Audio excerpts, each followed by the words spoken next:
Новогодишниот концерт кој вчера и денеска се одржува за учениците од општинските основни училишта годинава поминува речиси незабележано за пошироката јавност, бидејќи изостана во обичаените пресконференции како најава за негова содржина и учесници.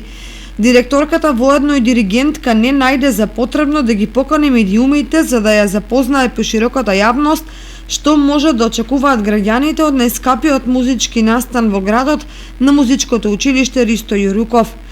Најскап затоа што општината го поддржува со близу 3000 евра и затоа што од влезници се инкасираат околу 2000 евра на што се надодаваат спонзорствата за сцената и костимите на учесниците. Новогодишниот концерт сам по себе се наметна како своевиден локален музички спектакл кој безусловно беше прифатен од граѓаните сите години наназад. Покрај гледачите во салата на Центарот за култура Бели Мугри, со посредство на локалните телевизии, истиот може да го видат илјадници граѓани, како од општина Кочани, така и од регионот. И тоа е добро, затоа што е финансиран нели со народни пари. Меѓутоа годинава стигнуваат сигнали дека на локалните медиуми веројатно нема да им се дозволи да го снимаат и емитуваат.